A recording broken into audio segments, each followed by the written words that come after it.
Good morning, colleagues. The sixth meeting of the 56th session of the Commission on Population and Development is called to order.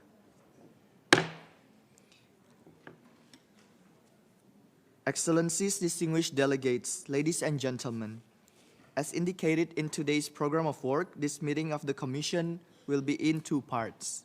The first part will be an expert panel on the sub-item B of the agenda item 3, followed by an interactive debate. And then the second part will start at 11:30 a.m., will be the continuation of the general discussion of agenda item 3 as a whole. I now invite the Commission to continue its consideration of sub-item B of agenda item 3, entitled Assessing the Status of Implementation of the Program of Action of the International Conference on Population and Development, and its contribution to the follow-up and review of the 2030 Agenda for Sustainable Development during the decade of action and delivery for sustainable development. In order to hold an expert panel on this session's special theme, which is Population, Education, and Sustainable Development. Colleagues, this morning Commission will hold an expert panel on population, education, and sustainable development. As we have already learned from the reports prepared by the Secretary General for this year's session of CPD, education has shown to be a key determinant in all aspects of population dynamics. Furthermore, education and training throughout the life course are crucial to sustain socio-economic development, particularly in modern economies driven by innovation and productivity growth. A well-educated and well-trained workforce will contribute, definitely, to the achievement of various sustainable development goals, reinforces the positive impacts of the demographic dividend, and helps to alleviate fiscal and economic challenges associated with rapidly aging population. This expert panel will give us insights to key interlinkages between demographic dynamics and quality education. We will hear how the issue of education can contribute better and bring benefit on health education, lifelong learning, interrelationship, and then many other issues including migrant and education, digital inclusion, and youth engagement. We will have 2 rounds of questions for our panelists, followed by interactive discussion. Let me first introduce our panelists today. First, we will have Ms. Anastasia Gage, Professor in the Department of International Health and Sustainable Development of the School of Public Health and Tropical Medicine at Tulane University. Second, we will have joining us virtually Dr. John Santelli, Professor of Population and Family Health and Pediatrics at the Columbia University.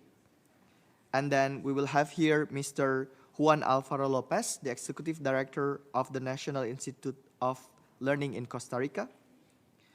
We will also have Ms. Christina Williams, member of the Ministry of Education's Character Education Task Force and National Council of Community College in Jamaica.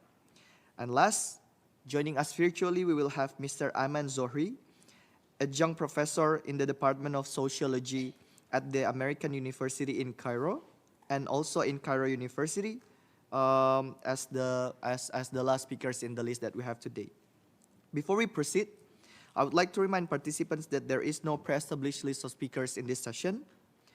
Delegation wishing to make comments or pose questions after the presentation of the panelists in the interactive debate are invited to signify by pressing the microphone button. I also take the opportunity to remind participants that the time limit is encouraged for the interventions due to the limited time that we have today. I look forward to an open, constructive, and productive exchange of views in the following interactive debate after the presentations. So now we will proceed to the first round of questions. The first round of questions reviews the latest evidence on the influence of population and education, as well as the influence of education in demographic processes over life cycle. I kindly ask the panelists to keep their answer no longer than 3 minutes. Is that all right? And I will give the first question to Ms. Gage. My question would be, What are the key short-term and long-term benefits of investments in the education to boys and girls, men and women in developing countries? Is there any particular challenges in these countries with high fertility and rapidly growing population? You may share your experience, Ms. Gage. The floor is yours. Thank you, Mr. Chair. So sustainable development is predicated on the ability of all members of society to participate in high-quality schooling and lifelong learning opportunities unencumbered. And I think girls' education holds the key. So the benefits of investment in education start in early childhood. And early childhood education improves young children's cognitive ability, their social skills, and health.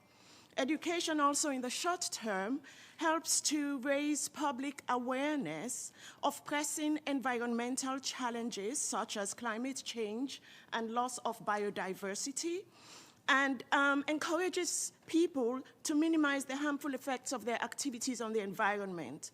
In the long run, studies have shown that investing in education has a ripple and transformative effect on communities and countries. If all adults completed secondary education, an estimated 420 million people could be lifted out of poverty.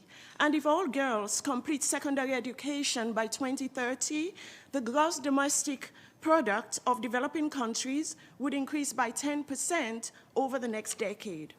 So increased education is associated with reductions in fertility and mortality, which have indirect effects on the macroeconomy. As fertility declines and the relative size of the working age population increases, many countries in Africa and Asia can realize a sizable demographic dividend, a boost to per capita economic growth. And education contributes directly to economic productivity, implying that a demographic dividend may be largely an education dividend. Furthermore, education enhances women's agency, enabling greater autonomy in decision-making and more power to act. So education is one of the most powerful tools for reducing the likelihood of harmful practices, child marriage, and gender-based violence. And education contributes to healthier families. Educated women are more likely to use modern contraception, to plan the timing of children, to use skilled birth attendants, to experience fewer complications during childbirth, to have lower risks of maternal mortality, and to have healthier children. However, sustained high fertility and rapid population growth has negative implications for spending on education and health. In low-income countries, the number of children enrolled at primary school ages quadrupled between 1990 and 2020, and budgetary allocations for education have been insufficient to meet the needs of the growing school-age population, especially in sub-Saharan Africa. And the necessity of educating a growing number of children and young people draws resources away from improving the quality of education, from reducing gender inequalities in secondary school completion, and for providing meaningful employment for the growing numbers of young people. Now, in many high fertility countries, there are other challenges: the accelerating climate crisis, the slow pandemic recovery, the protracted war in Ukraine, rising inflation, and mounting debt crisis further threaten to derail improvements in education and health and the achievement of the Sustainable Development Goals. Thank you, Mr. Chair. Thank you very much, Ms. Gage. Another thing that you highlight in your statement or presentation is the fact that if you are not investing in the current present situation, we will be faced with greater costs on education sector in the future. A very interesting and very important point to take into account. I will now move to Mr. Alvaro Lopez. The question would be about long life learning and how it can contribute to the issue with the labor. So how can lifelong learning and adult education help to adapt with the supply to the demand for labor? What's the special consideration in taking into consideration of the new trend of the aging population, as well as particular need of women in the labor sector? The floor is yours. Thank you, Chairman.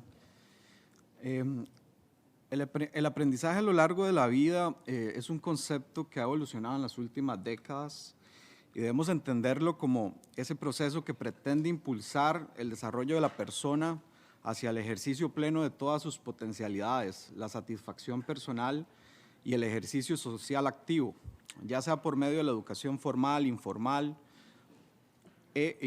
o no formal. A partir de este concepto entendemos la oportunidad que representan los modelos educativos y formativos que se enfoquen en esta visión. Por ejemplo, ¿cuántas personas de las que estamos hoy acá en este salón nos tocó elegir a qué queríamos dedicarnos cuando teníamos 17, 18, 19 años? ¿Y cuántos de nosotros en el camino también encontramos que teníamos más y mejores destrezas aplicables a otras áreas laborales? Hoy debemos adaptarnos a cambios vertiginosos generados en su mayoría por la influencia de las tecnologías y su impacto en la demanda del talento humano. Por eso los programas y servicios que brindan los sistemas de educación y formación técnica profesional deben tener una articulación pragmática entre la educación no formal y formal.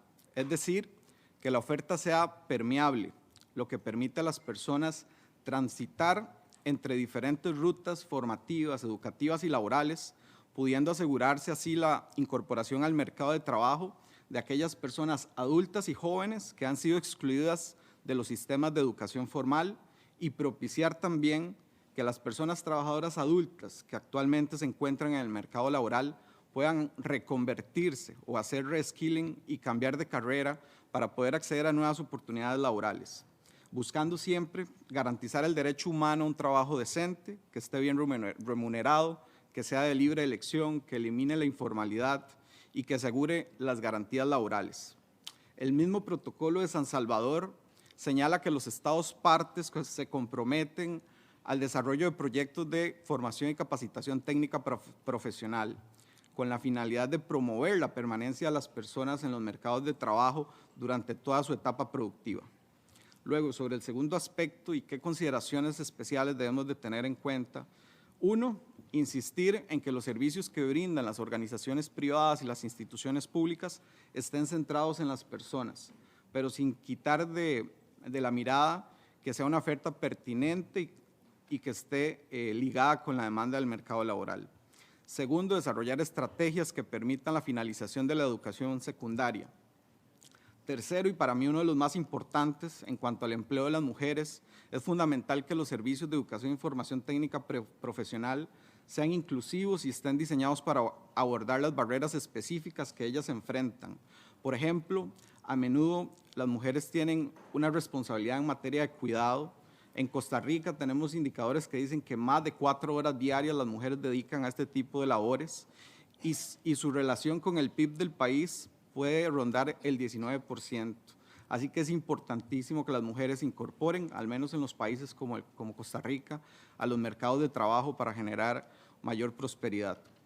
Cuarto, sobre las generaciones que envejecen, es importante que los programas de capacitación se enfoquen en las habilidades que ya tienen las personas y en los perfiles que tienen estas personas para poder adaptarlas a las formaciones y a las ocupaciones que más relación tengan con su experiencia. Y por último, avanzar también en la implementación de tendencias innovadoras de aprendizaje que impulsen emprendimientos y formación vocacional, que garanticen a las personas desarrollar su curiosidad, la iniciativa, la autonomía, la creatividad, el pensamiento crítico y además otras habilidades socioemocionales. Muchas gracias. Thank you very much, Mr. Alvaro Lopez. I will now move quickly to the next speaker we have in virtual, Dr. Santali. May I give you the question? Now we will be moving to the health issue. What are the impacts of health education programs, including sexual and reproductive health, targeted to women and girls, including adolescents? To Mr. Santali, you have 3 minutes. Thank you, Chair. I'm pleased to be here, and thanks to the UN and the Commission for their focus on education this year. So the 2016 Lancet Commission on Adolescent Health and Well-Being, of which I was a member, said that guaranteeing and supporting access to free, quality secondary education for all adolescents presents the single best investment for health and well-being. The Lancet Commission identified a triple dividend of investing in adolescent health and education. The health of adolescents today, the health of that adolescent over their life course, and the health of the next generation of children. So if I could be so bold, I suspect many of us in the room today are here because of the education we received. We owe our success to the schools we attended, the teachers who were patient and encouraging, and to our parents who cheered us on. Now, I trained in pediatrics and adolescent medicine. My first job was as director of school and adolescent health for the Baltimore City Health Department.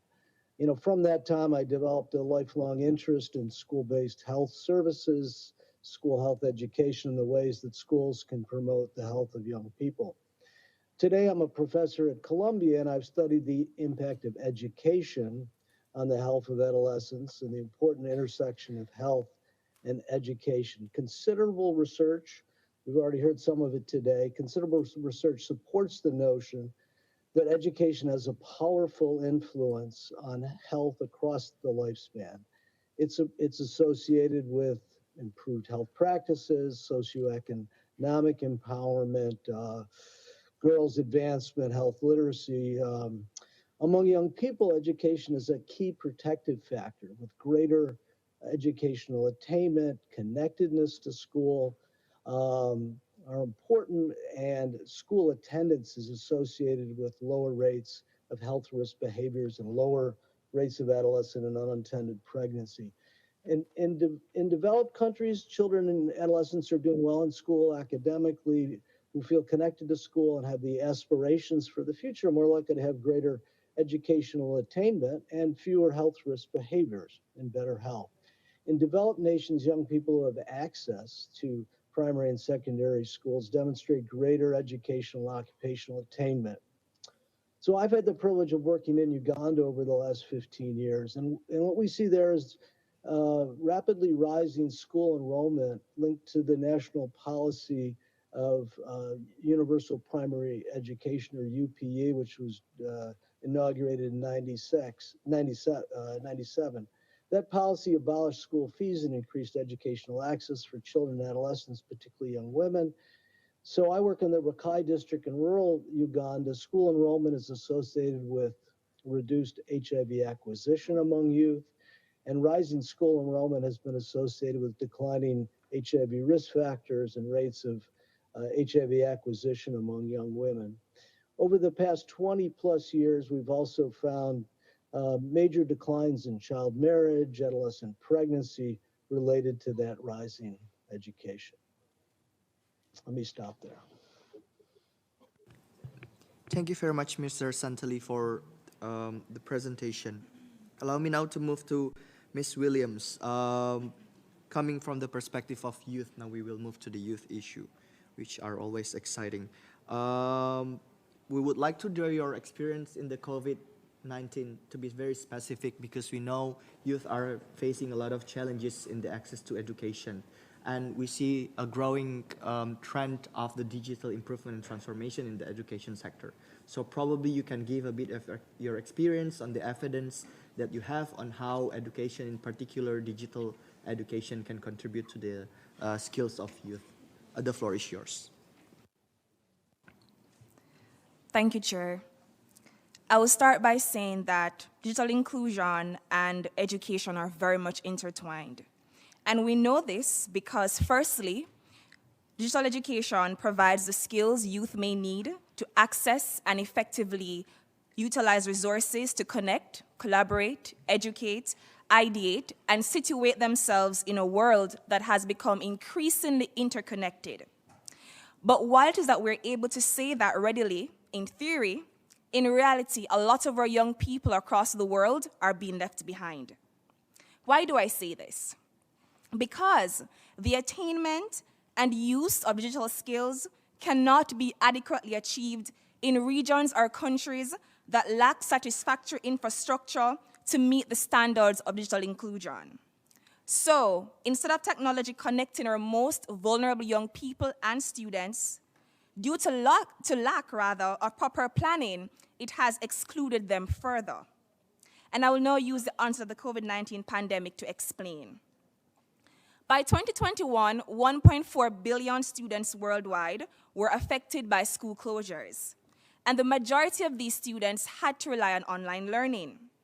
And in a country like my own, like Jamaica, that only had 55% internet penetration rate, where only 30% of students surveyed had access to the internet, and only 6% had no access to any kind of device, we needed a multifaceted approach to address these issues. So we had to ensure that students firstly had reliable and affordable internet, then they needed a device in their hands, and after this we had to train students and teachers alike to navigate these platforms to ensure that they had a meaningful experience. We also had to contend with making the platforms accessible for students with disabilities and also providing psychosocial support for the different students during the period. These two areas are very important when we consider ensuring that we're developing digital skills in our young people. We want all of our young people to be able to access, and upon accessing digital education and information, that they remain engaged and supported. This is why, as the president of students for the largest tertiary institution at that time in my country, I developed a comprehensive model called COVIDnected, with the aim to keep young people connected in a holistic way during COVID-19. I also led the effort of zero rating over 100 online learning platforms for publicly funded institutions, which helps in reducing the digital divide for the most vulnerable students. Chair, in closing, in regards to this question, my concern is that since the return to normalcy and face-to-face operations, the thrust for digital inclusion seems to have diminished worldwide. So the question is, where are the subsidized or free devices that we would have promised our students in our respective countries? Where are the concessions that we would have promised on importation of digital tools and the investment in our young entrepreneurs? Where is the mainstreaming of digital education within our schools? Ladies and gentlemen, we must hold fast to this commitment that has been made to the young people and students of our world. We need the flexibility to learn and earn, and it is supported through our infrastructure that is reliable and affordable, which effectively facilitates knowledge sharing, networking, and commerce. Thank you, Chair. Thank you very much, Ms. Williams. Now we will move to the next speaker that we have, next panelist that we have in this session. It will be Mr. Zohri.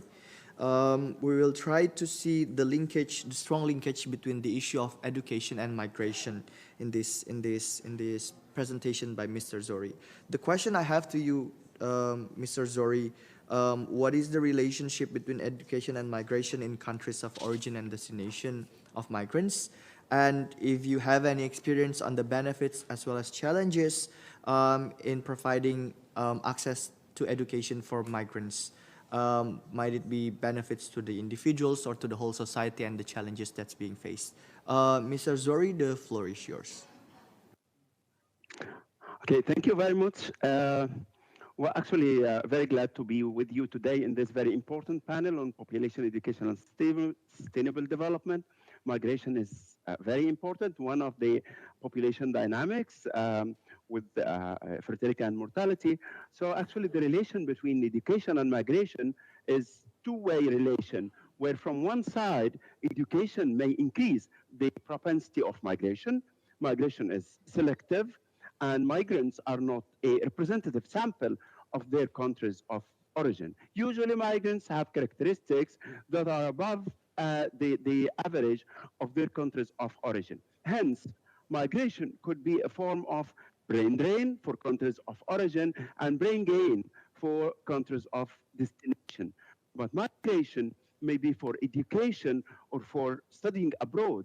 This may balance or substitute the brain drain, but many of migrants for education, in fact, don't return to their countries of origin and prefer to stay in the countries of destination. Moreover, and due to globalization and the rising needs for doctors, nurses, and IT professionals in global north, headhunting and unfair recruitment of such qualifications for the global north severely affect developing countries and deprive them from their brains. This phenomenon also and indirectly transfers educational outcomes from developing countries to developed countries and affect human capital formation in developing countries negatively. Examples from Ghana, the migration of doctors to the UK, or from Morocco also, the migration of IT professionals from Morocco to France and Belgium and other countries in Europe, the same case in Tunisia and Algeria. As for countries of destination, and if we are talking about labor mobility in general, it's important to recognize the contributions of labor migration to countries and with demographic deficit. Without migration, such countries would have suffered greatly had it not been for this type of immigration. Labor migration is also beneficial for sending countries if they have a surplus of qualification or of qualified persons, so that they can channel them to other countries. In this case, labor immigration may reduce pressure on a local labor market, of course, and increase unemployment rates. In addition, sending countries receive remittances from their labor migration abroad. Thank you. Thank you very much, Mr. Zori, for the presentation. So, colleagues, for the first round of the questions, we have already witnessed the strong evidence and the strong link between education and various issues related to the population dynamics. Now, in the second round of question, we will try to see how those evidence that were already mentioned can contribute or can impact development planning or the implementation of development policies. So I would first go with Mr. Zori. I'm sorry that you have to go as the very first speaker of this second round of readings.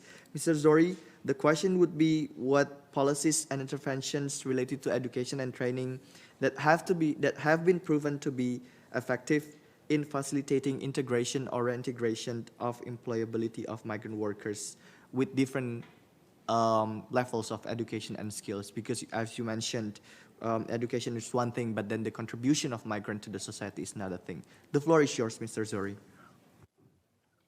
Thank you. Well, actually, when talking about the policies and benefits, it's very important to integrate migrants and refugees and asylum seekers into development for the benefit of migrants and host countries, especially with the protracted refuge in many countries now in the world.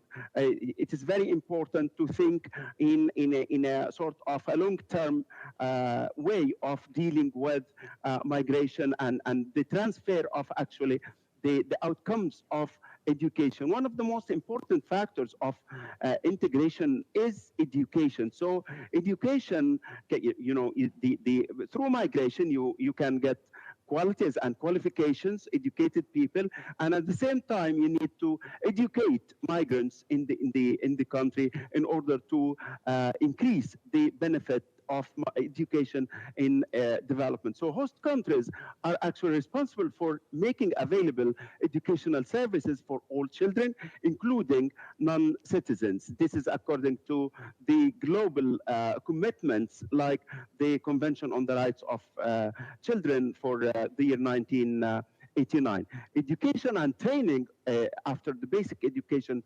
enhances the quality of labor force in the local labor market in general, because the quality of labor force in the labor market in general is affected by the qualification and the quality of migrants as well as the quality of citizens. So it is very important in this case to develop the sort of integrating migrants and local labor market depends on the degree of employability of migrants. So when you increase or you enhance the degree of employability of migrants through training and especially vocational training, this will affect the increase and enhance the quality of labor force in the country in general. So training and education and vocational training are the most successful policies to enhance the quality of the overall performance of labor market in any country.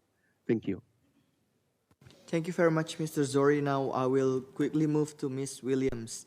Pretty much it's a pretty much similar question, but I would go narrower. So when we are talking about the benefits of education to youth, the most effective way is by one of the most effective ways is by increasing the engagement of the youth themselves to the education. But in many cases, even the engagement in itself is another challenges. So do you have any experience or examples that you can bring up to showcase good experience on building engagement of youth in education and in education policies? Thank you, Chair. I'm actually very happy that the Commission posed this question to a young person. I'm proud to be here as a young person sitting among the experts. So in my unique experience as a current student leader, and upcoming education practitioner, the most effective way to engage young people in education planning is to first recognize that one of the key beneficiaries of education is the student population, and that the distinction between youth and student is important because not all youth are students and not all students are youth. And therefore, the needs can be quite varied.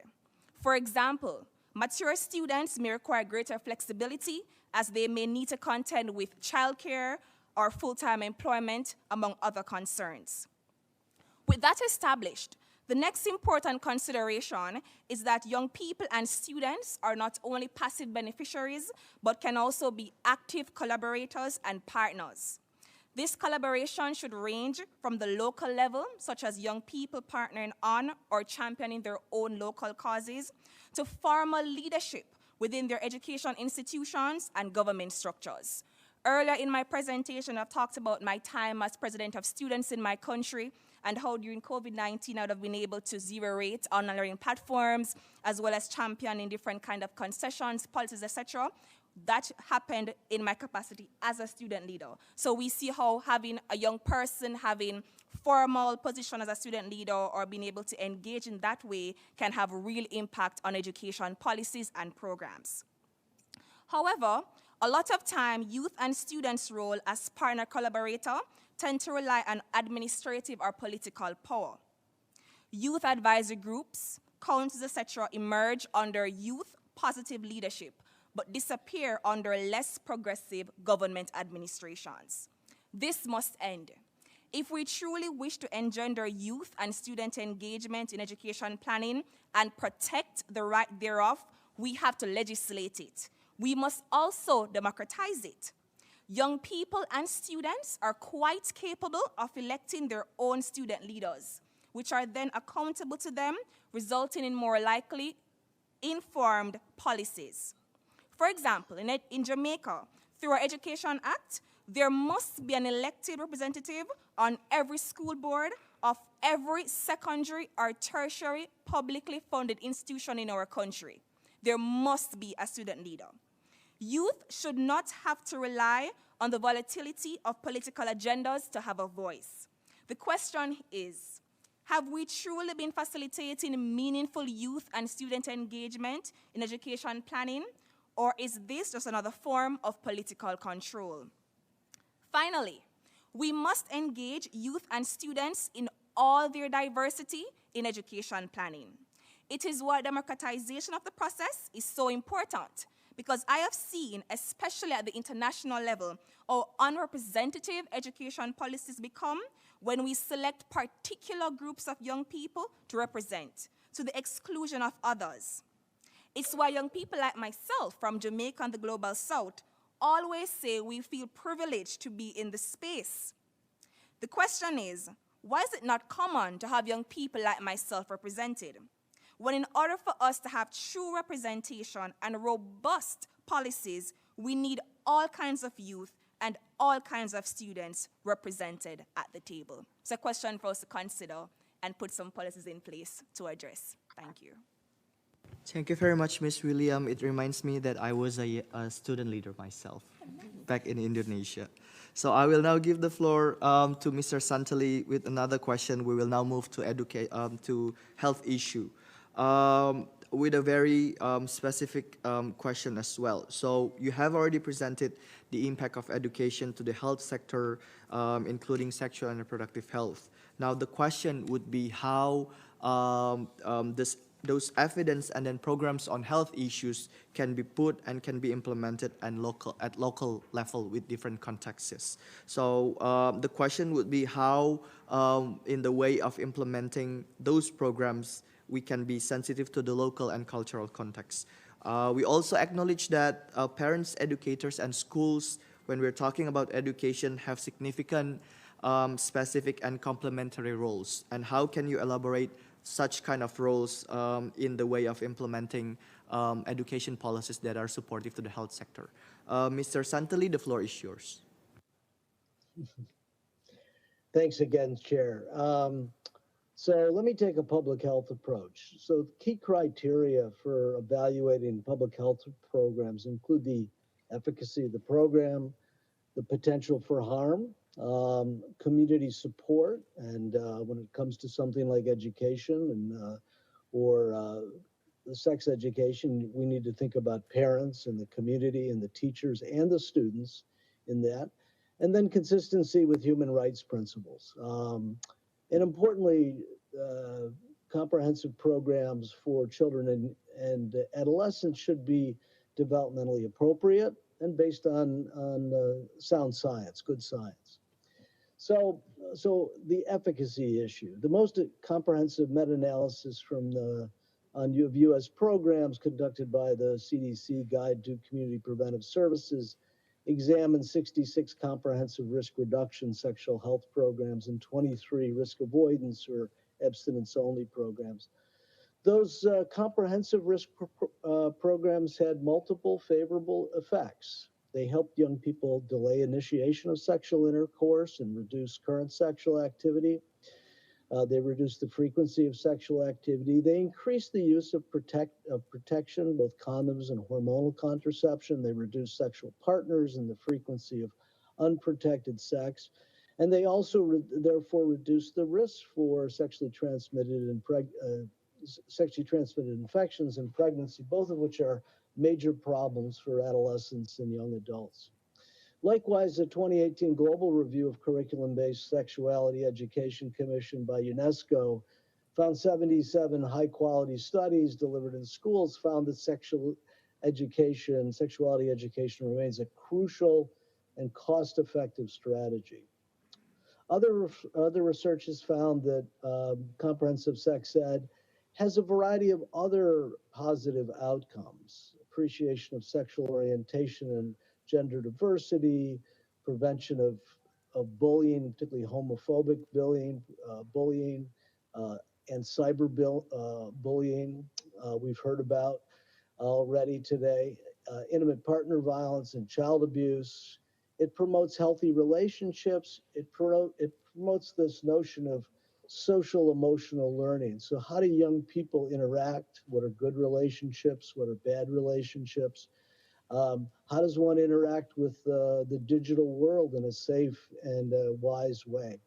And of course, it increases media literacy.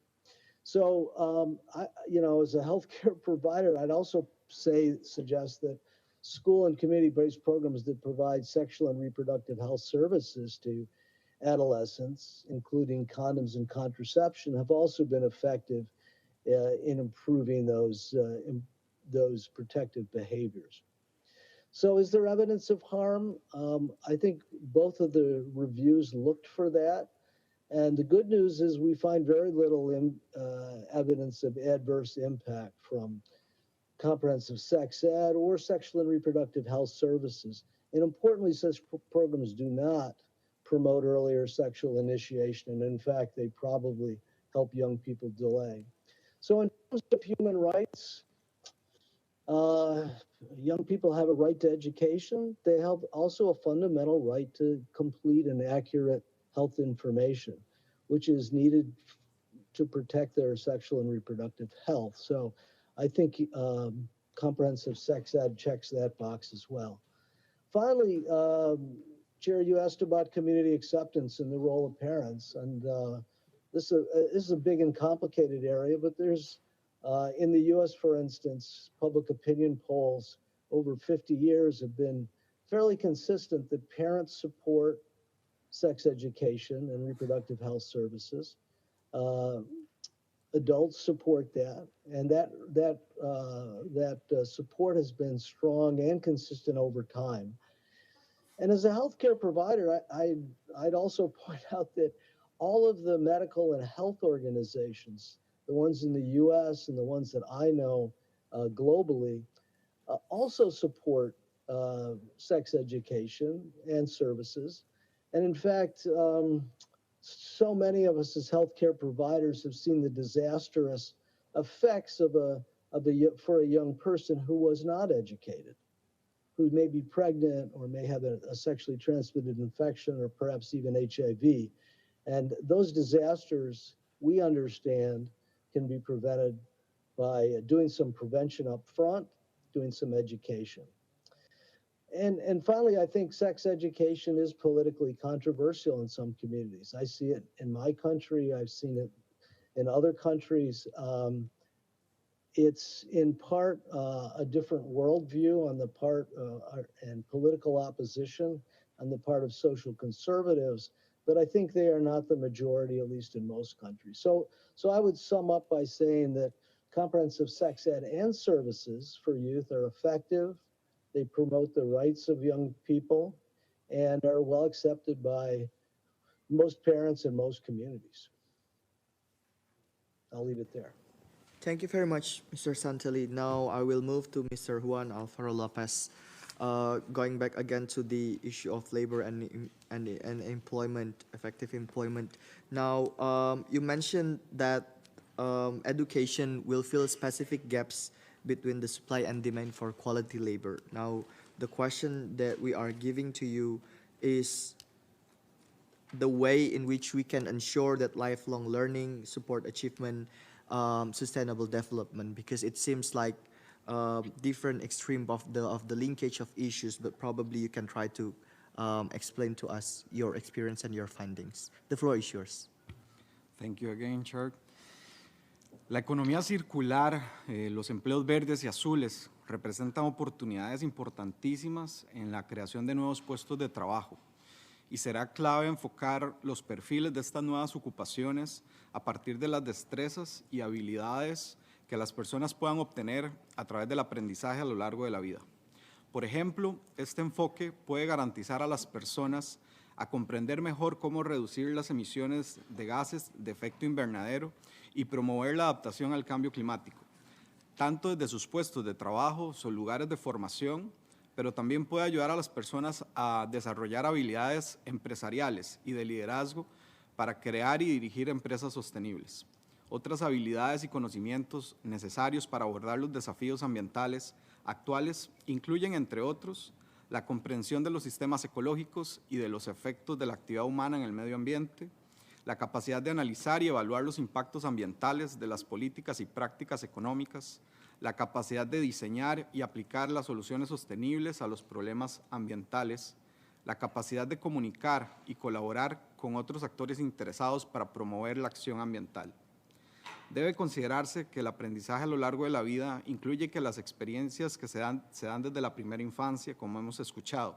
En esta etapa escolar es importante reforzar los valores de responsabilidad social, tanto en la escuela como en el hogar, para que la introspección sobre el impacto que se tiene desde un puesto de trabajo responda de una manera más orgánica.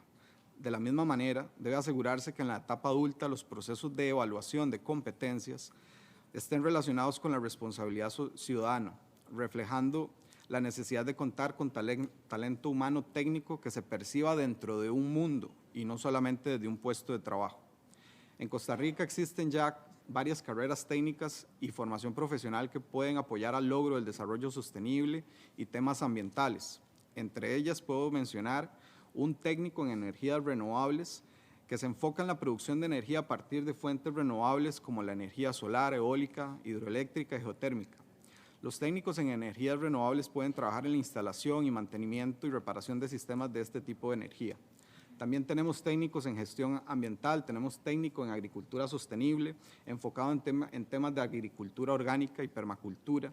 Tenemos un técnico también en ecoturismo y un técnico en conservación de la naturaleza. Esta carrera se enfoca en la conservación de la biodiversidad y los ecosistemas, incluyendo la gestión de áreas protegidas y la restauración de ecosistemas degradados, por citar algunos ejemplos. Muchas gracias.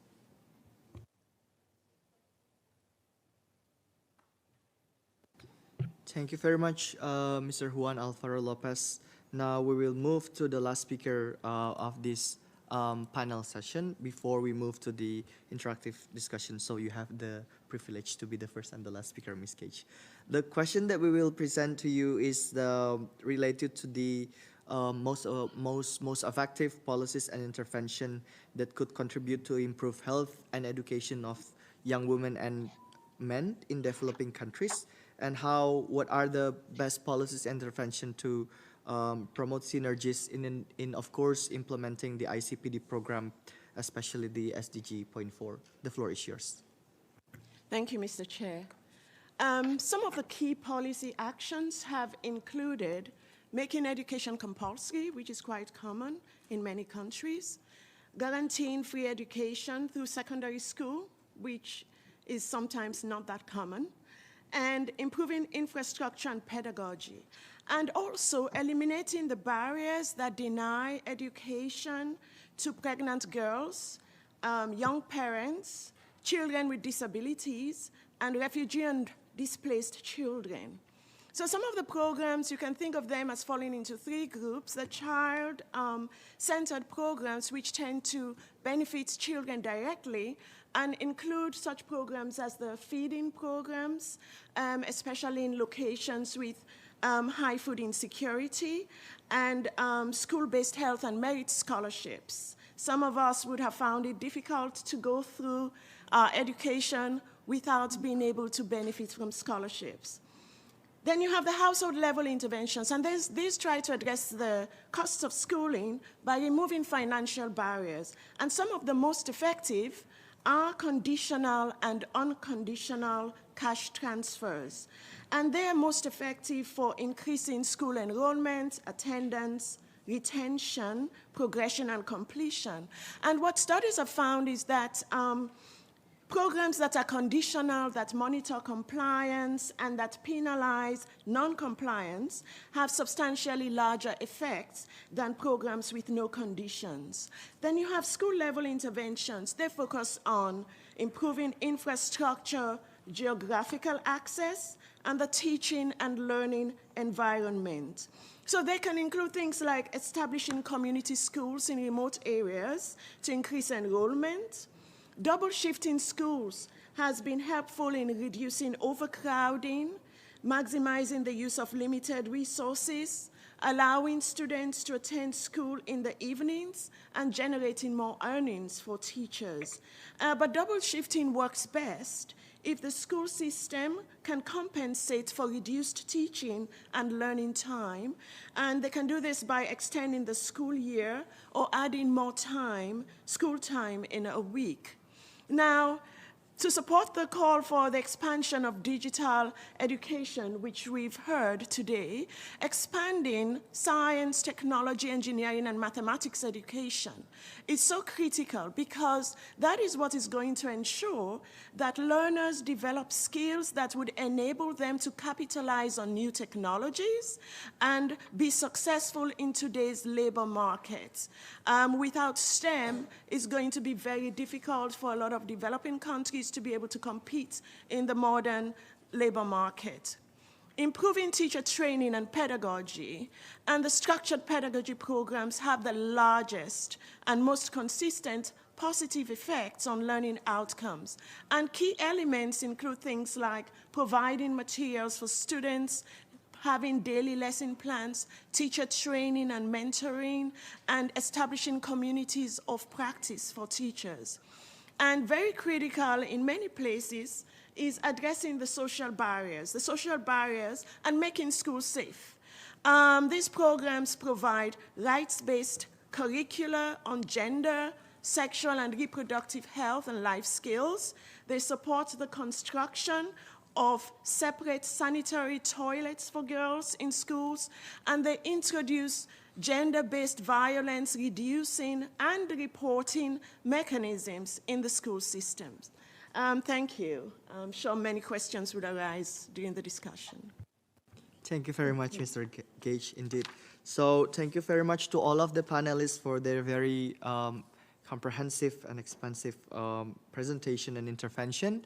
I will now open the next part of this session, which is the interactive debate. I now invite delegations who wish to give comments or interventions or questions to the panelists to signify yourself by pressing the microphone button.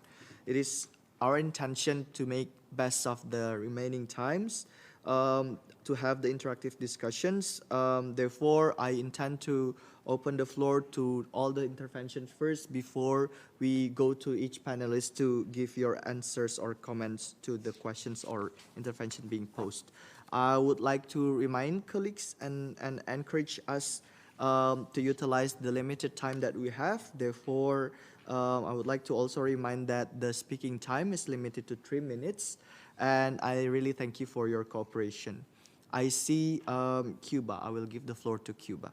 Distinguished delegates, the floor is yours. Sí, gracias, señor presidente. Reconocer las precisiones del panel que en poco tiempo nos han dado una serie de elementos claves sobre el tema central de este periodo de sesiones. Creo que es evidente y constatado internacionalmente, se ha reflejado en el panel, hay mucha literatura, mucha investigación al respecto, la relación entre la educación y la población y el desarrollo, eso incluyendo la educación sexual. Eso es algo que se ha visto, se ha analizado y demás. Mi país es un ejemplo de eso, pero no voy a consumir tiempo en ello. Hoy al mediodía hay un evento paralelo de que se tratarán aspectos vinculados en esto y, por ejemplo, demostraremos la transición demográfica temprana y completa a partir de altos niveles educacionales que tiene la población cubana.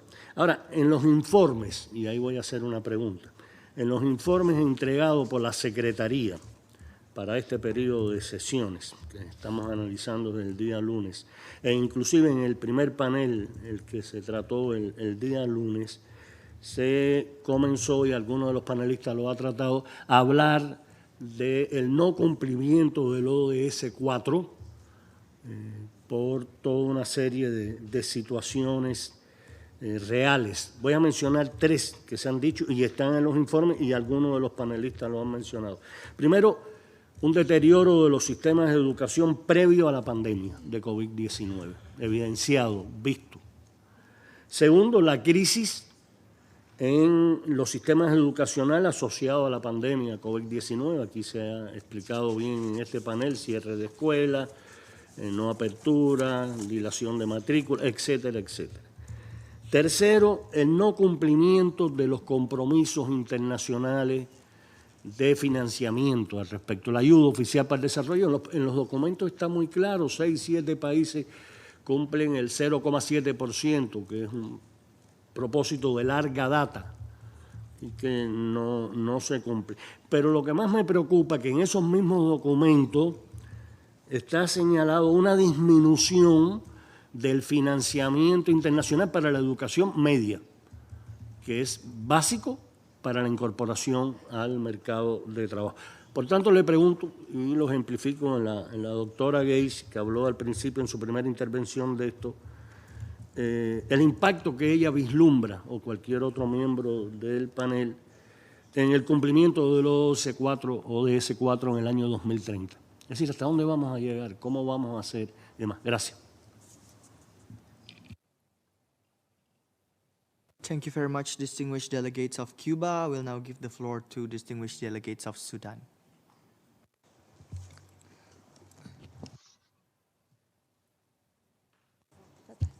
شكرا جزيلا لإتاحة الفرصة. أوكي. النقطة الأساسية بتتعلق بأنه بالإضافة لجائحة كورونا هنالك العديد من الدول التي تمر بظروف مختلفة مثل النزاعات وعدم الاستقرار السياسي والهشاشة الاقتصادية، والسودان ليس بمعزل عن هذه الدول، وده بالتأكيد بيلغي ظلاله وباسر سلبا على تحقيق أهداف التنمية المستدامة بصورة عامة، وده من خلال تقييد الموارد والقدرات المتاحة. فإذا نظرنا إنه عندنا في السودان عدد من الاستراتيجيات والسياسات الخاصة بتحسين مجال التعليم فيما يتعلق بتطوير المناهج والتدريب والبنيات المدرسية التحتية، إلا إنه بيبقى العجز الأساسي إنه الدولة ما بتقدر توفر كل الالتزام المالي لتحقيق مثل هذه السياسات، وهذا يتطلب إيفاء المجتمع الدولي بالتزاماته من توفير الموارد المادية والقدرات والتكنيكال سبورت للدول. فكيف أنا سؤالي بيبقى إنه يا ريت لو تكون في سيشن كان مفردة يعني لمثل هذه الخصوصية لبعض الدول. شكرا. Thank you very much, distinguished delegates of Sudan. I will now give the floor to distinguished delegates of Guinea.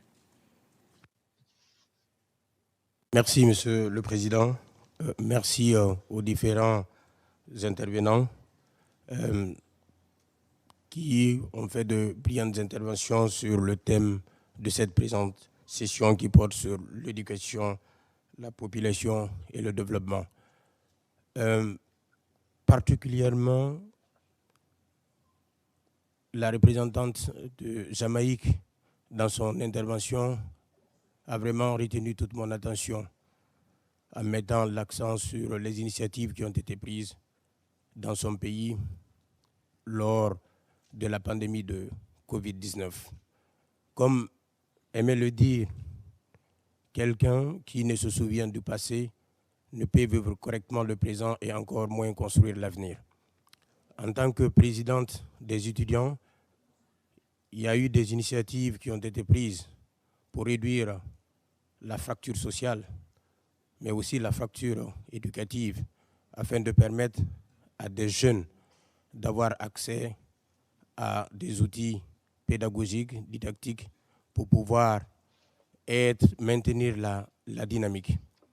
Alors, j'ai deux questions à l'adresse de Mme Williams. La première question est relative au support qu'elle a eu à bénéficier dans le cadre de cette initiative. Est-ce que les étudiants ou la communauté étudiante a été accompagnée par l'État jamaïcain et des partenaires? La deuxième question, comme l'utilisation, le recours du numérique est en train progressivement de nous amener vers un changement de paradigme en matière de politique d'éducation, est-ce que cette initiative a été prise en compte dans le cadre de la politique nationale de l'éducation, soit en termes de mise à jour de cette politique, soit en termes de refondation pour faire de telle sorte que tous les enfants jamaïcains puissent avoir accès à une éducation de bonne qualité. Parce que la mise à l'échelle va au-delà d'une simple initiative d'une communauté d'étudiantes. C'est plus important et ça touche tout le pays. Je vous remercie. Thank you, distinguished delegates of Guinea. I will now give the floor to distinguished delegation of Ghana. The floor is yours. Thank you, Mr. Chair, and thank you, panelists, for that very informative presentations. I would want us to know that, indeed, all humans think and take decisions daily, either from emotions, habits, public opinion, instinct, fear, or from an informed position. And education trains the mind to think clearer and make choices from an informed position. And that's the fundamental premise of progress in every society and family. Consequently, education is important for national welfare and for the welfare of each individual. I say this so that we know that education It's not just for the young people, but even for policymakers, even as we think about reproductive health education services for young people, because we'll be making decisions and making choices on their behalf. And are we going to make the choices from an informed position or from fear, from emotion, from opinion or instinct? So education is so paramount. As I said, we all think and make decisions, but the most important decisions are made from educational point of view. Education would change our values and priorities because we have more knowledge. It will increase access to information and, of course, make informed decisions, and will help us navigate through not just the health service, but through all services. And so I'm very happy that we've chosen this topic for population, education, and sustainable development, but the education should cut across policymakers, policy implementers, young people, and policy takers, especially as we look at reproductive health education and services. I think we need to educate ourselves more a bit on the advantages and take decisions that will benefit not just us, our young people, and the future. Thank you, Mr. Chair. Thank you very much, distinguished delegates of Ghana. I will now give the floor to distinguished delegates of Egypt. شكرا جزيلا السيد نائب الرئيس، وشكرا كذلك للسادة المتحدثين في هذه الجلسة. واسمحوا لي أن أتوجه بالشكر كذلك للسيد الدكتور أيمن زهري على قيامه بتسليط الضوء على مختلف الجوانب المتعلقة بالهجرة، سواء في دول المقصد أو في دول المنشأ. وسؤالي لسيادته حول كيفية زيادة أوجه الدعم الدولي للدول المستضيفة للمهاجرين واللاجئين لمواصلة قيامهم بإدماج المهاجرين واللاجئين في المجتمعات، بالتوازي مع مراعاة استدامة الموارد كذلك في ظل التحديات المختلفة. والسؤال الثاني هو حول كيفية زيادة مسارات الهجرة النظامية في ظل اختلاف أوجه النمو السكاني في مناطق مختلفة من العالم، وذلك لمواجهة الفجوة الديموغرافية التي تحدث عنها الدكتور زهري، ولتجنب أيضا لجوء الشباب في بعض المناطق لحلول غير آمنة كالهجرة غير الشرعية على سبيل المثال.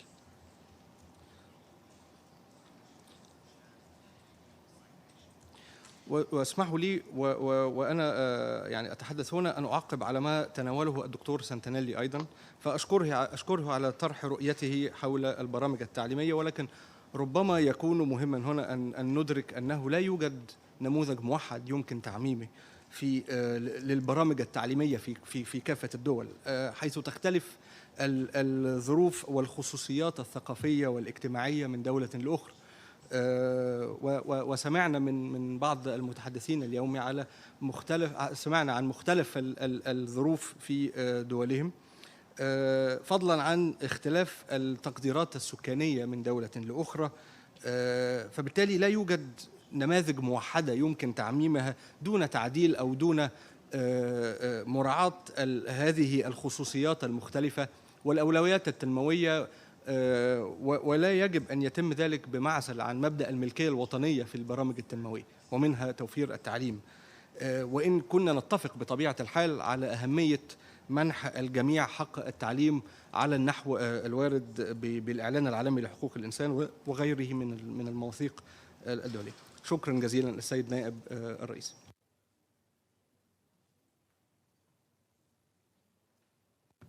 Thank you very much, distinguished delegates of Egypt. I will now give the floor to distinguished delegation of Dominican Republic. The floor is yours. Muchísimas gracias, Presidencia. Bueno, realmente este es un tema bastante importante y como yo comentaba el primer día en el statement que hice, el gobierno de la República Dominicana, a través de los instrumentos de planificación, ha tratado de priorizar, ¿verdad?, y poner la población en un tema transversal y sobre todo buscar que las personas y su calidad de vida sea el centro de la política pública. Esto se dice fácil, luego no es tan fácil llevarlo a cabo, pero sobre todo en preparación para lo que fue la cumbre de la transformación de la educación, el Ministerio de Educación de la República Dominicana se propuso, de la mano de UNICEF, del UNFPA y del PNUD, escuchar a los estudiantes y las estudiantes de República Dominicana cuáles eran sus demandas para transformar la educación. Y las principales demandas salieron incentivar la lectura, por un lado, ¿verdad? Y tener libros que incentiven la lectura, y por el otro lado, las prácticas disciplinarias de deporte. Desde la Oficina Nacional de Estadística, que es donde represento, hemos hecho nuestros esfuerzos para poner a la disposición de estadísticas en estos sentidos. Y puedo comentarles que entre los niños menores de 5 años, solamente un 9% ha estado expuesto por lo menos a 3 libros en su vida. En el caso también, sobre todo cuando lo vemos en temas de quintiles, se ve una gran diferencia entre el quintil más rico y el quintil más pobre. Cuando lo vemos en temas de deportes, y ahí un poco quiero referir mi pregunta sobre todo a la señora Williams, o a la chica Williams, ¿verdad? Porque es the youth del panel. Cuando vemos el tema de deporte, por primera vez estamos midiendo esto en República Dominicana el año pasado, en el 2022, nos dábamos cuenta a través de nuestra encuesta de hogares que de la población de 15 a 24 años que practica algún tipo de deporte lo hace en un centro escolar. Y esto es un 27.4% de esa población entre 15 y 24 años. Y aunque las mujeres tienen una mejor posición en materia total, cuando uno lo va desagregando por ejemplo, en las prácticas a lo largo de la vida del deporte, se va dando cuenta que a nivel de infancia los niños tienen más acceso a los deportes, en la edad de jóvenes, los chicos jóvenes tienen más acceso a los deportes, y en la edad adulta las mujeres. Y yo te quería preguntar, Cristina, si hay algo que, desde tu experiencia, de lo que has visto, que nos pueda ayudar entonces a conectar la política pública ahora con los datos, ¿verdad? ¿Cómo hacemos posible que estos datos se reviertan para nuestra población? Muchísimas gracias. Thank you very much, distinguished delegates of Delegation of Dominican Republic. I will now give the floor to distinguished delegates of Indonesia. The floor is yours.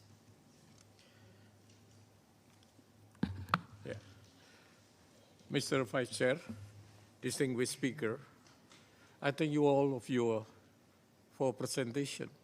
Share on the link of education for all to sustainable development, especially in employment, health, migration, and youth skill development.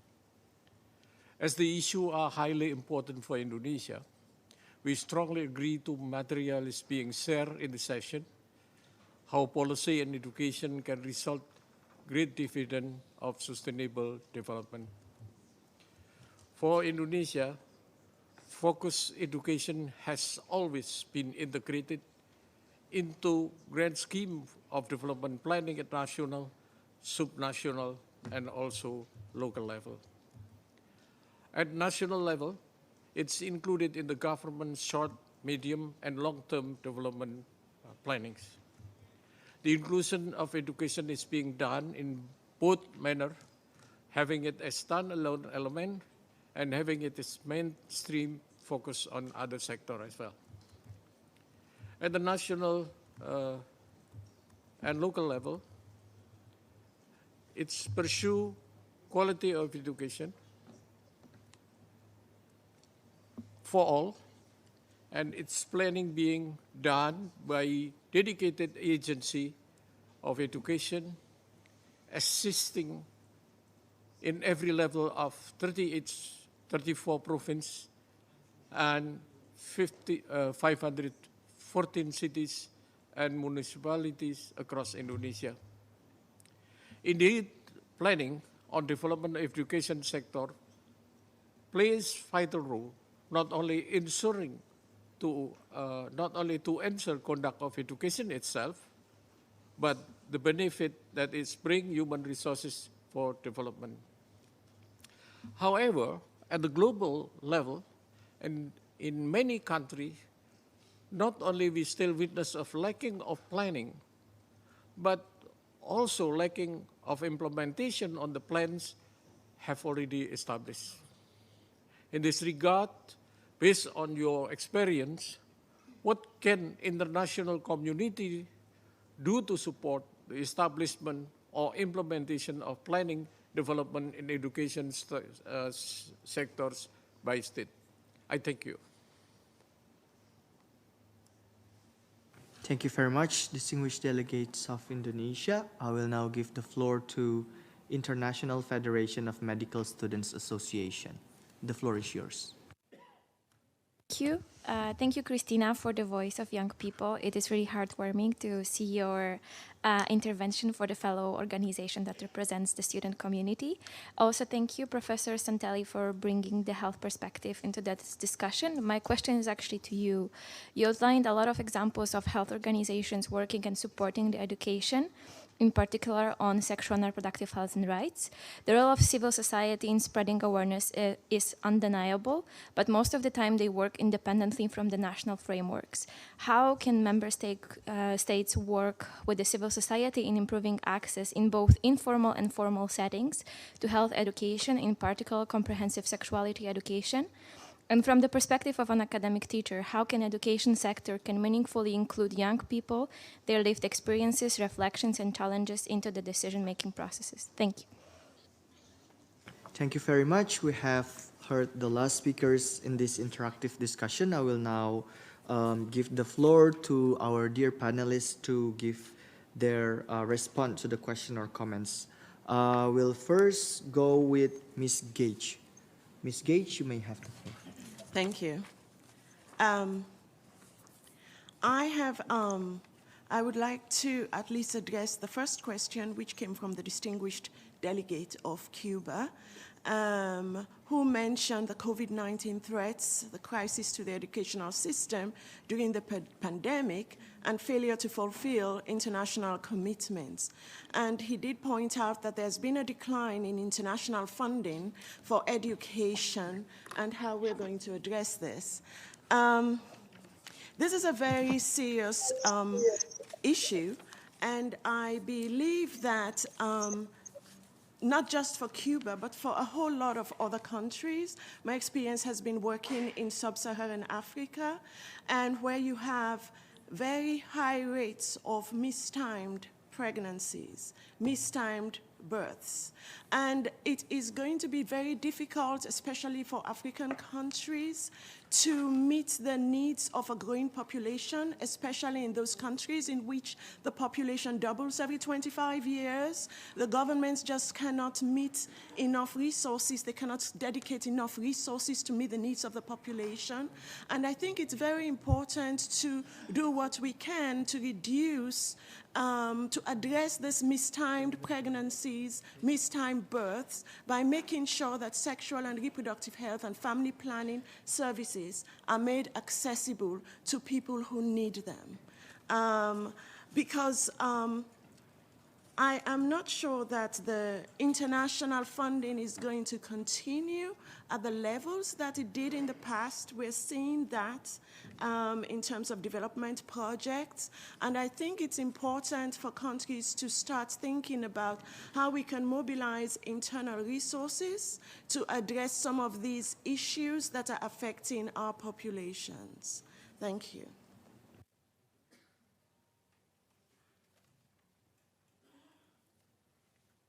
Thank you very much, Ms. Gage. I will now give the floor to Mr. Santelli to give his response. Mr. Santelli, the floor is yours. Thank you, Chair, and thank you to both the panelists and the delegates today, because you raised really important issues, and I've learned a lot. So a few things. I think Dr. Gates did a wonderful job of outlining all the very effective ways we know how to increase access to education. And so multiple programs work. There are significant barriers to education, particularly in low and middle income countries, school fees. But we know how to overcome those, and some of that is literally financing. That's going to be super important. So thank you for that. With regard to the question from the International Association of Medical Students, if I got that right, I think it's enormously important for medical organizations. I'll speak, from my point of view, medical organizations to work with civil society organizations. So I work with various groups in the U.S. and globally on issues related to sexual and reproductive health and and education and rights. I think we all benefit when we speak from our heart and our minds about what we know. I think medical folk are helpful, demographers are helpful, scientists are helpful, but we need to be engaged with communities. I think that's what public health is all about. So the International Association for Adolescent Health, for instance, would be a key ally to you, I would think, in that struggle. But we all have our grasp on the truth, and I think we are always stronger together. I think the human rights dimension is just essential. I mean, the UN has. I teach this at Columbia, the history of what the UN has done for human rights. Now, we haven't fixed all the problems that the UN has asked us to, but you've laid out a vision for children, for the disabled, for women. I think that human rights vision is essential in advancing child and adolescent health and the role of education in furthering our joint goals. The last thing I would say, and this Ms. Williams talked about diversity among adolescents. Adolescents are not one group. There are many diverse talents, diverse insights, diverse opinions among young people. We need to listen to that. That's really important. And as she said, the folks who get picked to be on the review, on the policy panels, it's very important that we reflect that diversity. Well, I would say the same thing about parents and communities. Parents are really diverse. I think overwhelmingly parents have the interests of children and adolescents at heart. Some fail, but they're very diverse in their belief system. So to advance education, to advance comprehensive sex education, we need to be in dialogue with the parents. I started a program at my children's school, middle school, on sex education, and parents always surprise me with their concerns. It's a school that Columbia runs, so we have a lot of very well-educated parents and parents from kids in the community. But I'm always surprised by the fears, the misinformation that we as adults hold sometimes. So we will be stronger if we, in all these issues we want to advance today, if we're in dialogue with parents, we'll do a better job. So let me revert there. Thank you very much, Dr. Santeli, for the response. I will now give the floor to Mr. Juan Alvaro Lopez. You may have the floor. Chair, I escuché las preguntas, pero ¿en qué aspecto particular requería mi intervención? No me pareció que hubiera... Just in general, in general, okay. Bueno, escuchando las preguntas y las apreciaciones de todas las delegaciones, creo que todos coincidimos en la importancia que tiene la educación para promover el mayor bienestar en nuestros países. Sin duda, desde la perspectiva de la presentación que hicimos hace unos minutos atrás, para nosotros es completamente importante, al menos desde la visión de Costa Rica, empezar a impregnar una visión distinta de lo que significa la educación y formación técnica profesional, en el sentido en que en Costa Rica algunas de estas ocupaciones o formaciones en el pasado han visto como oportunidades alternativas no tan atractivas para las personas jóvenes, en el sentido de que son vinculadas con ocupaciones en donde no necesariamente tiene cierto estatus desde el punto de vista académico o donde se podría esperar que los trabajos no sean tan bien remunerados. Sin embargo, con el pasar del tiempo y también con el impacto que ha generado la tecnología, venimos a encontrar que a través de la formación a lo largo de la vida, a través de diferentes rutas de aprendizaje, se abren oportunidades ocupacionales amplias de una forma muy competitiva, con perfiles de trabajo interesantes, incluso desde el punto de vista de remuneración. Además, se abren otros paradigmas como son temas de nómadas digitales o trabajo remoto, en donde ya las personas no están únicamente ligadas a tener que desplazarse desde sus zonas de habitación o donde viven para poder ocupar un puesto de trabajo. Por eso ha sido fundamental el seguir trabajando en temas como los que se han señalado acá, que es la infraestructura de telecomunicaciones para cerrar la brecha digital, pero también pues apoyar a las personas jóvenes a que entiendan que hay distintas formas de aprender y de dedicar pues su tiempo a labores productivas. Nosotros actualmente hemos estado trabajando a partir de una reforma legislativa que se dio en el 2019 bajo el paradigma de la educación dual o la educación aprender haciendo, que tiene su cuna en Alemania, y donde hemos encontrado una respuesta del sector privado muy importante y relevante para nosotros, pero sobre todo para las personas, quienes a través de esa experiencia previa en procesos de alternancia y en procesos de espacio de trabajo real en empresas, han podido encontrar oportunidades de empleabilidad con índices mayores a lo que las ofertas formativas normalmente brindan en las diferentes universidades. Entonces, el tema del aprender haciendo, la educación dual, también lo hemos estado viendo como una prioridad en las diferentes áreas de la economía. Por ejemplo, en el turismo hemos tenido indicadores que reportan más del 90% de inserción laboral en las personas que a través de la educación dual aprenden en las empresas las diferentes ocupaciones que se tienen. Así que, pues, desde nuestra perspectiva, aportar pues, esa oportunidad como política pública o una buena práctica en donde a través de este modelo educativo y, como les mencionaba, cambiando ese paradigma de aprender únicamente en un salón de clases, sino también saliendo y desarrollando esas habilidades socioemocionales, es donde consideramos que las personas jóvenes pueden encontrar un espacio más rápido o oportunidades más rápidas a un empleo y ahí poder ir cultivando y formándose integralmente como personas. Muchas gracias. Thank you very much, Mr. Juan Alfaro Lopez. I will now give the floor to Ms. Christina Williams.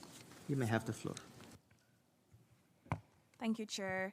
In giving my response, I will begin with addressing the questions that were posed to me specifically, starting with the questions from my distinguished delegate from Guinea.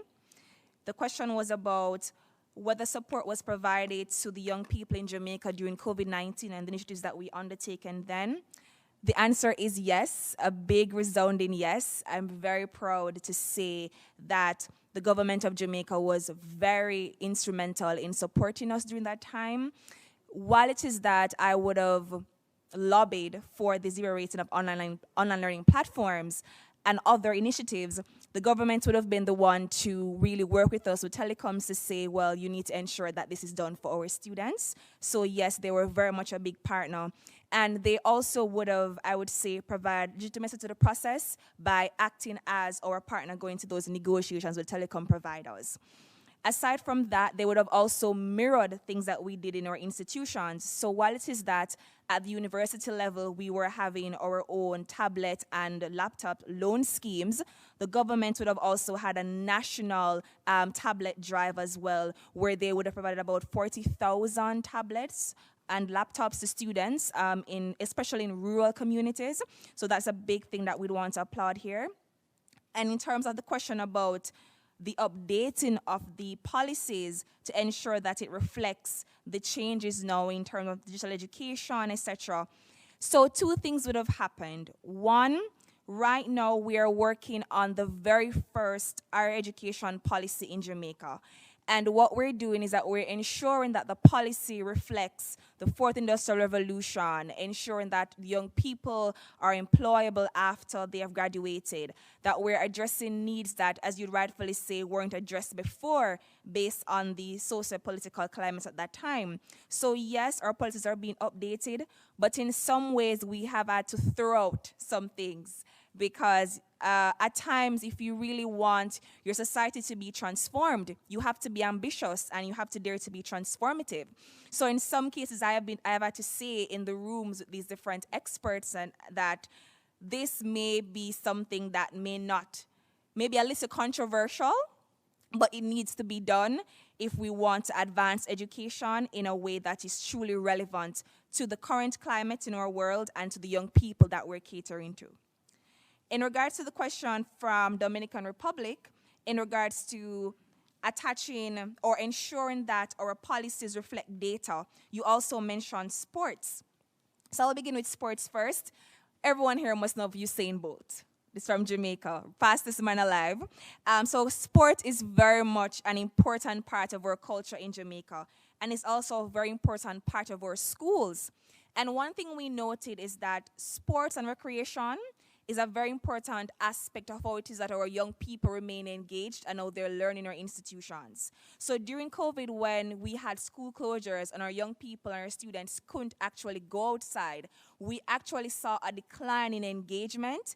We saw an increase in anxiety and depression amongst our students. So something that we're looking at now is how we preserve sports in our schools and how we connect it to ensure that our young people and students are engaged. And in regards to connecting policy to data, two things. One, of course, we'll have to use our policy practitioners and our demographers, etc. But it goes back to the point I raised earlier about having young people and students at the table, because many times we rely on just the data, but the data requires context and requires nuance.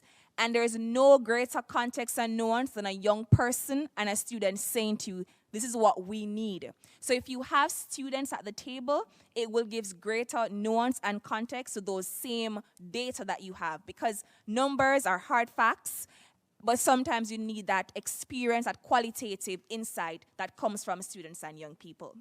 And then to wrap up my response, I will leave this that it's very important that when we talk about young people accessing education at dual format, that we don't just say to young people, go and access. But if we don't have the infrastructure, that charge to us means nothing. We need reliable and affordable internet. We need devices. We need training to navigate these platforms, training to us and to our teachers as well. And we also need support, psychosocial support, and also ensure that these different platforms are accessible for the students with disabilities. Many times we talk about platforms, but we don't talk about how students with disabilities can access these platforms. And please ensure you have young people and students at the table, because our voices matter. Thank you. Thank you very much, Christina. I will now give the floor to the last panel of the session. It's Mr. Zori. Mr. Zori, you may have the floor.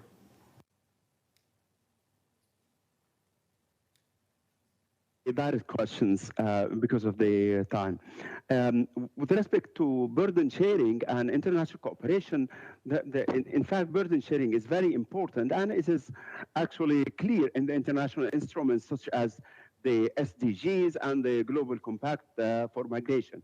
The implementation is not to the level of countries' commitments, actually, with respect to providing assistance to migrants and to the countries that host a large number of migrants and refugees. Hence, I call for international community to show more level of solidarity with migrants and refugees in order to apply the famous slogan of the SDGs, leaving no one behind. By the way, expenditure on migrant children's education is part of burden sharing. So if there is no money, if there's no fund to cover the education of migrant children, the quality of education will not be up to the expected level. The other issue raised by my colleague from Egypt making available more channels for regular migration is very important in combating irregular migration. In addition, of course, to the development of human capital through education and vocational training. Thank you very much. Thank you very much, Mr. Zori. Colleagues, that was the end of the session of this expert panel discussion. We will now, I thank all the panelists for their contribution and participation and presentation, as well as comments and questions coming from distinguished delegates, member states, and representative of civil societies. This would conclude the first part of our program, and the Commission will momentarily continue with the statements in the general discussion under item 3. I briefly now pause the meeting to allow the podium to be rearranged. Thank you very much.